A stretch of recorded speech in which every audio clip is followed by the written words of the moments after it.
Welcome to the Big D Breakdown. I am your host, Larry Lace, and on today's episode, we're diving into the latest headlines and news from around AT&T Stadium. But first, we'd like to thank our sponsor, Game Time, for sponsoring this episode. If you're looking for the best place to score your next ticket to the Cowboys, the Dallas Stars, Dallas Mavericks, or any kind of event, comedy shows,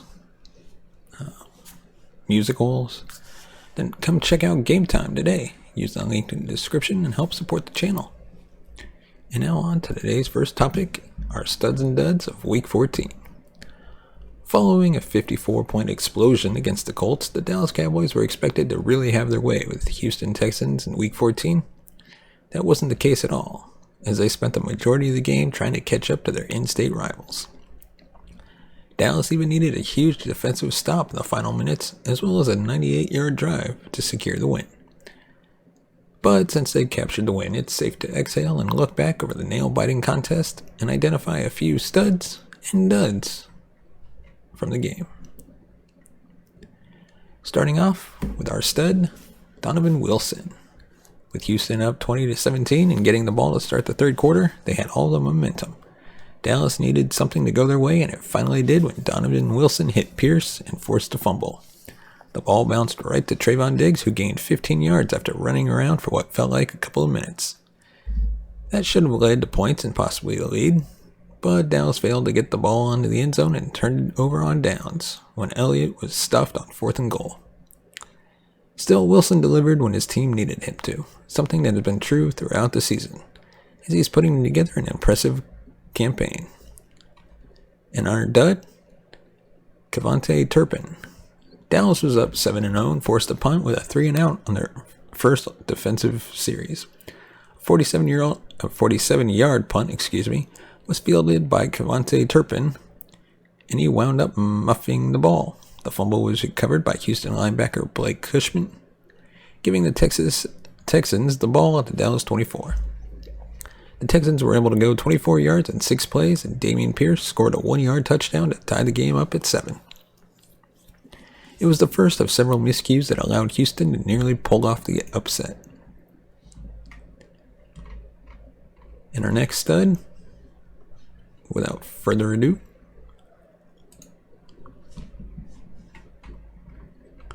is Tony Pollard. Once again, Tony Pollard had himself a game. His first 2 runs were impressive, as they each went for 11 yards. His initial carry was on 1st and 10 at Dallas' own 45, and he put them in Houston territory. From there, Ezekiel Elliott moved to the 11 on 3 carries, and then Pollard got it again.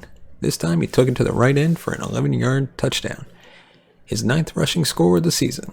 Pollard continued to make plays as he went for 18 yards to move the ball to the Houston 5-yard line. A false start moved them back to the 10, and Pollard wound up scoring again from there. This time, taking a Prescott pass and making a couple of players miss on his way to the end zone. And our dud, Dak Prescott. While the Cowboys have had a good season overall, Prescott has been downright awful when it comes to protecting the ball. In 7 games, he has posted 7 picks and has twice tossed 2 in a game.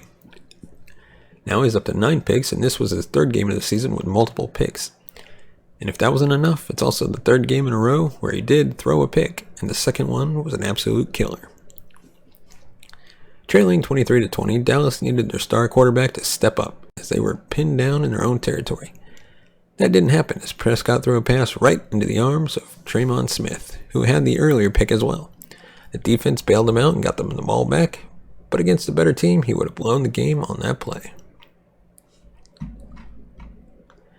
Our stud, Ezekiel Elliott. Since returning from his 2-game absence with a knee injury, Ezekiel Elliott has been playing great football. He hasn't put up video game numbers as he did during his rookie campaign, but he continues to make the plays he needs to in order to put his team in a position to win. This Sunday, he had 15 rushes for 62 yards, as well as 3 receptions for 19 yards. But his best play gained only 2 yards. Right after Gallup dropped the touchdown pass from Prescott, Kellen Moore dialed up a run, and Elliott cut right through the defense for a game-winning touchdown. Throughout the day, he was tough to take to the ground and helped keep the offense from being a mess in this one. And our next stud, DeMarcus Lawrence. We all know that Micah Parsons gets the love since he racks up the sacks, but that doesn't mean DeMarcus Lawrence isn't still an elite player and one of the main leaders on this team. He proved that on Sunday when he made the play of the game, even if it gets lost after the winning touchdown drive. After Prescott's interception, Houston had the ball at the Dallas 4-yard line. They moved it to the 1, but Lawrence pushed them backward on 3rd down. Rex Burkhead took the handoff and Lawrence flew into the backfield to take him for a 2-yard loss. Houston was unable to convert on 4th down, but the key to ending the drive was the play from Lawrence. Without that tackle for a loss, the Texans might have pulled off the win. Before we move on, let us know your thoughts on our studs and duds. Is there somebody we should have included? Somebody we missed? Let us know. And of course, give us a thumbs up if you like our video, subscribe to the channel for more content, and hit that bell notification button to be notified when we release future videos. And now on to our next topic. The Mount Rushmore of most hated figures in Cowboys history. The question has always been, who's on the Mount Rushmore? You don't get the nickname America's team without having a history full of beloved figures. That's been true of the Dallas Cowboys, who've had names such as Tom Landry, Roger Staubach, Troy Aikman, and Emmitt Smith on their sidelines. However, there have also been plenty of boys who have drawn the ire of the entire fan base. Here we look at those who were the most loathed with this Mount Rushmore featuring the 4 most hated figures in Cowboys history. Starting off, Taco Charlton, former Cowboys defensive end. It might seem weird to put a player on this list that suited up for just 27 games with the Cowboys, but Taco Charlton makes this mountain not only for what he failed to do, but also due to what the team missed out on when drafting him. Dallas has been solid when it comes to drafting over the past decade, but when they get into trouble is when they focus on a position rather than their board. That's what happened in 2017 when they made sure to go after a prototypical defensive end rather than the top player available. This led to the selection of Taco Charlton out of Michigan at number 28 overall.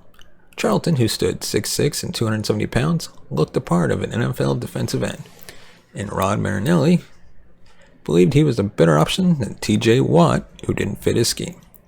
Of course, Charlton turned out to be a major bust, as Watt went on to become one of the best pass rushers in the NFL.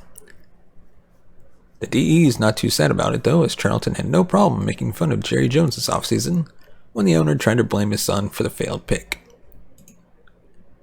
Next up, Roy Williams, former Cowboys wide receiver.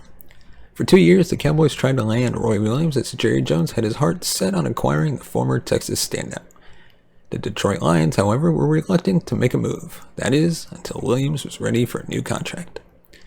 That's when they sent him to the Cowboys, and Jones sent the Lions the farm. In exchange for Williams, Dallas surrendered a 1st, 3rd, and 6th round draft pick.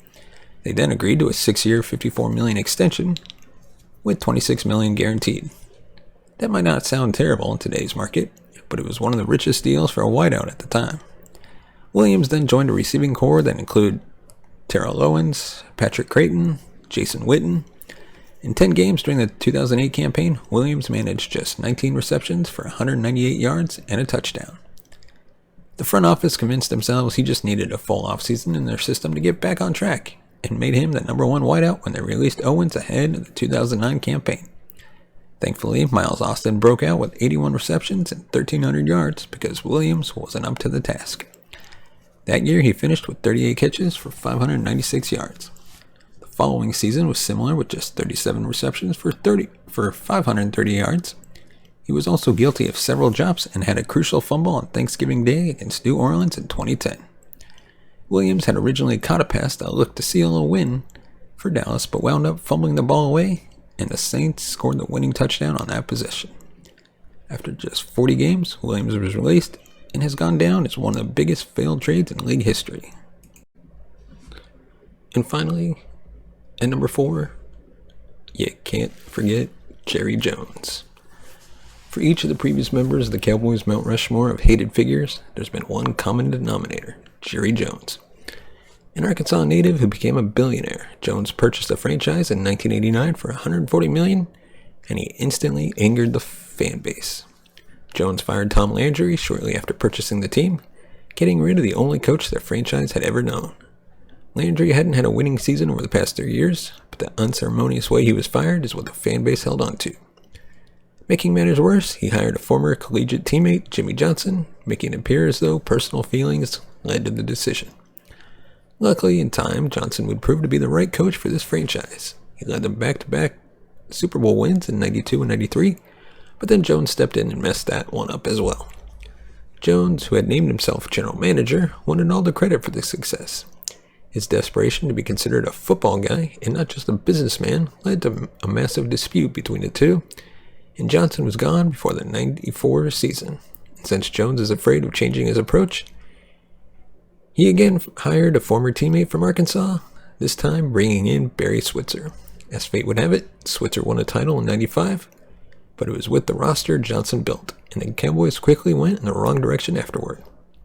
In fact, their futility has been embarrassingly bad. Since that 95 campaign, only Dallas, Washington, and the Lions have failed to make it to the NFC Championship game, and 13 of the other 15 NFC teams have made it at least twice.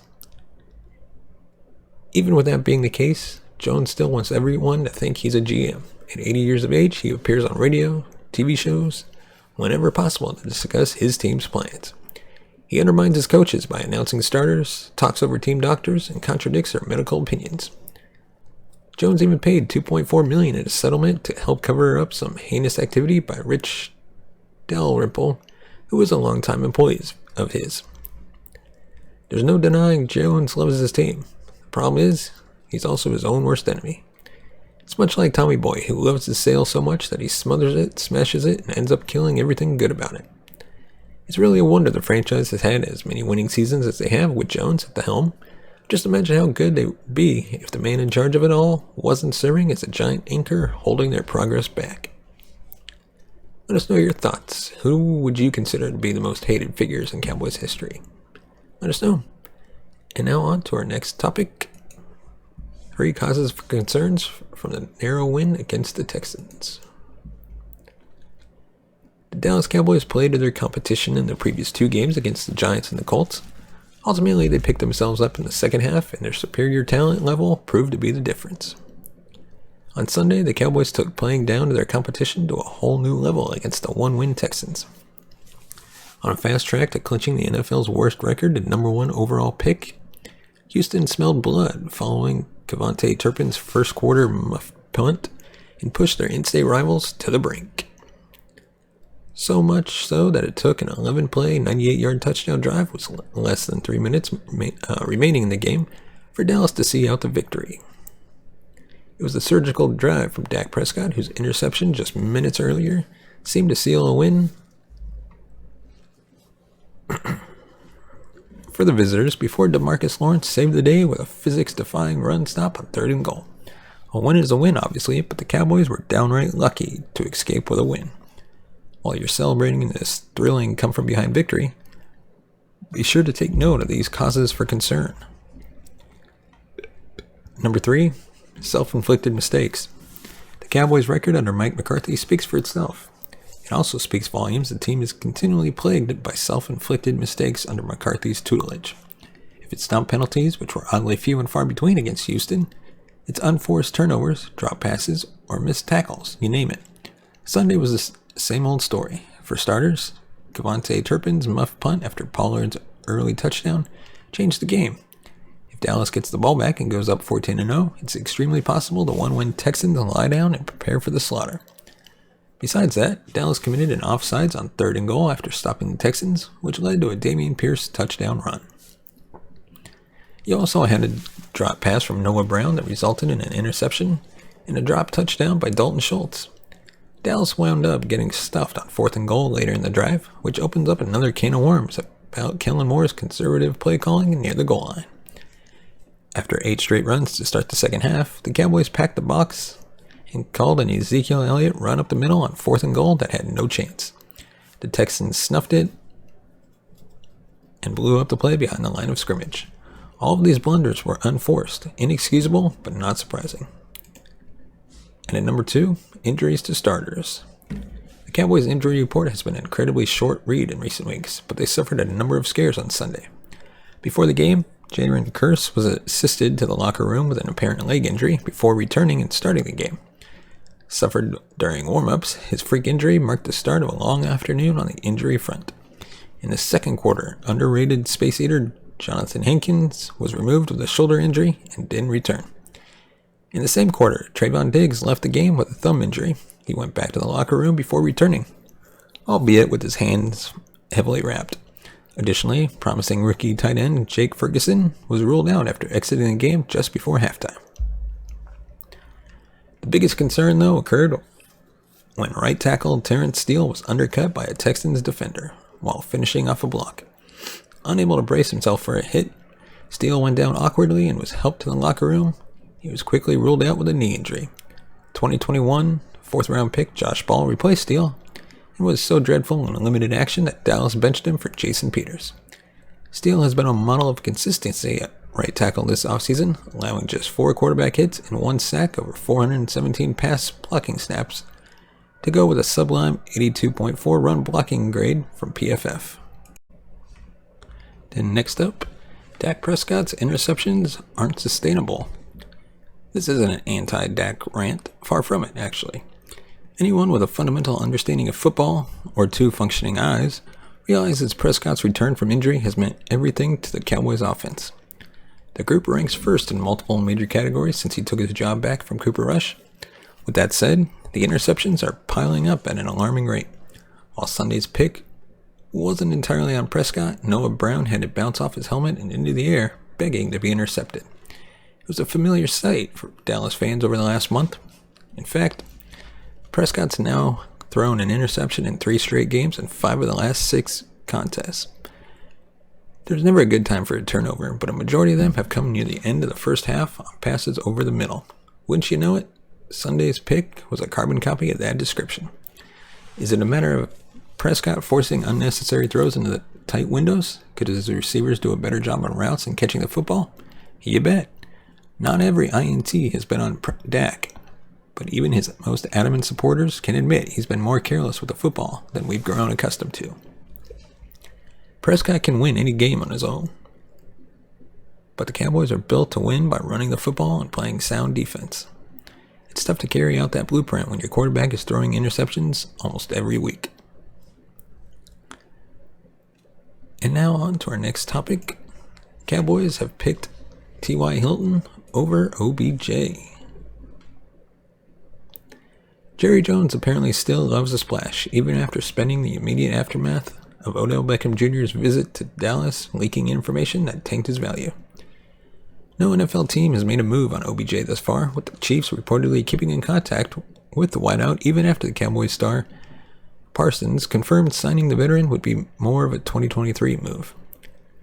While Beckham's recovery from an ACL tear was dicey enough to give even the king the marquee pause, and Noah Brown's performance on Sunday against Texans merited mention for its clutchness.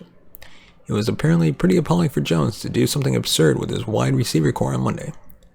The Cowboys are reportedly signing former Colts star T.Y. Hilton as the wide receivers reps confirmed to NFL insiders. Hilton's free agency tour was much quieter. He was reportedly in the building as news was breaking.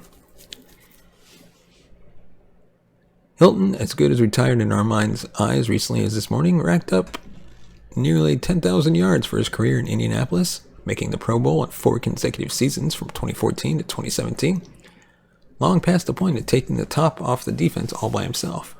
The Ghost can still gallop from time to time, snagging 23 balls for 331 yards in 2021, his best yards per reception mark since the 2018 season. With just 4 games to go in Dallas this season, it will be difficult for Hilton to work his way up the depth chart past Brown and secure the 300 yards he needs to hit the 10,000 plateau.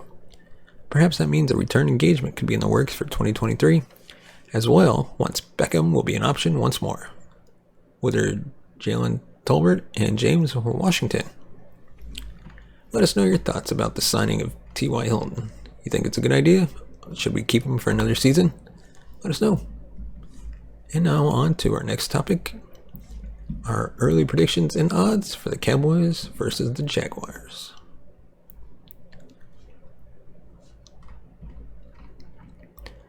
Following their Thanksgiving beatdown of the New York Giants, The Dallas Cowboys schedule gave him 3 consecutive bizarre battles with non-rivals who reside quite a bit outside the team's current sphere of relevance. First came the Colts, who were led by Matt Ryan and Jeff Saturday until the hourglass ran out in the fourth quarter. Then came the Texans, who battled far harder than most anticipated, but couldn't stop Dallas from gaining 98 all-important yards on the final drive. Now it's time for the Cowboys to travel to Jacksonville and take on the Jaguars, a team that sits at 5-8 but in a far friskier place than they occupied last season with Urban Meyer in charge. The Jags are now on the outside looking into the playoff picture, but have an outside shot to make the dance if they can run the table and watch the Titans spiral. Hopefully the Cowboys can put a stop to that narrative quickly. As of Tuesday morning, the Cowboys are minus 4.5 road favorites traveling to Jacksonville, according to FanDuel. The Jaguars, for reference, are coming off a fairly healthy 36-22 with the Titans that has upended the playoff picture slightly for the time being.